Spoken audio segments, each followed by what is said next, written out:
is that there are always project modifications. Ano ibig sabihin yan? Si contractor na, at the level of the contractor, binabago po yung specifications ng project?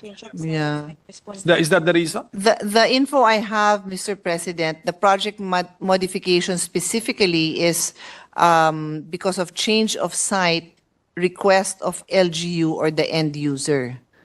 But I was of the impression, because I also handled the budget of DepEd, that the LGU pre-clears the site. So how come they will change? I guess that happens, no? Modification is from infra to equipment. Ah. Equipment to infrastructure. But is it because of... Meron din hindi site ready. Opo. Ito yun nga, yung site ready, kailangan site. Actually, Mr. President, during the, I think, committee level discussion or the meetings I've had, I remember I reminded the DOH team that this is exactly the same issue I faced during discussions with DepEd when I first handled their budget 6 years ago. And really the site preparation, or it should really be site ready. Hindi yan dapat nasasama sa listahan kung hindi site ready. Kasi otherwise, they come back next year and halos lahat yon did not move forward. If you are not site ready, you are not shovel ready.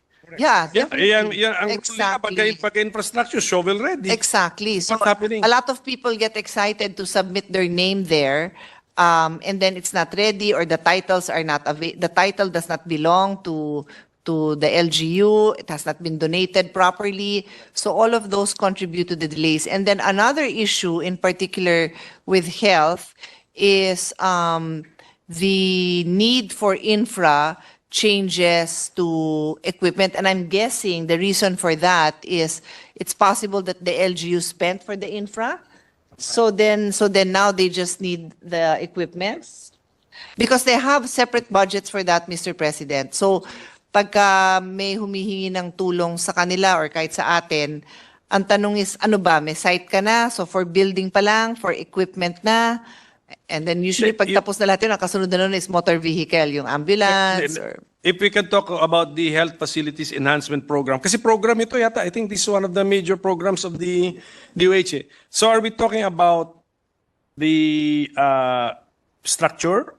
Yes, Or- when I or- say or it includes the it includes the medical contents, equipment. the equipment. Yes, Yeah. it includes. Ah, That's it why includes that. when I Okay. say that iba pa yon, kasi nga iba pa yung request for infra, iba pa yung request for medical equipment. And from what I recall before, you had this policy that the infra has to come first, right?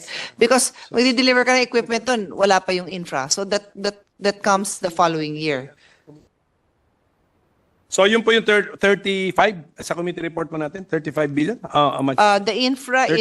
is 27.6 billion. That the medical equipment is 8.2 billion. Then the motor vehicles is less than 1 billion, and the total is 36.7 billion. That's the HFEP. That's the Yes. HFEP Okay, budget. thank you. Naintindihan ko na po ng mas mabuti. But yung infra ng health facilities, ano to? These structures range from hospital all the way to a health center? Yes, so the barangay they now have bukas. This is the new center. It is a bagong urgent care and ambulatory services center. Bukas. It's a higher level center, higher than primary care. But yeah, everything that a hospital has except the beds. Meaning to say, itong bukas, ngayon ko lang nga ito narinig, is this a new sub-program under Yes. HFEP? Yes. Invented only for 2025? Invented, yes. What? Yun ang- Magkano yung They have 38 already, but ngayon lang nasama na sa budget. So dati, they just used the HFEP budget, and Okay. I guess you expanded on other, No, but for on the 2020, RHUs, on the RHUs. for 2025, there's a specific line for bukas or it's found under HFEP? Under infrastructure. Under HFEP nga, the health facilities. So yun. So, ito ang bukas ang gusto kong tanungin din eh. it's supposed to be an intermediary healthcare hub to bridge the gap between village health centers and higher level hospitals. But you envision a bukas to have MRI machines? That's the plan? Di ba, Yes, that di ba is- ang MRI machines in the hundreds of millions ang cost niya? 140. Mga 130 to 140 million, Mr. President. Are there hospitals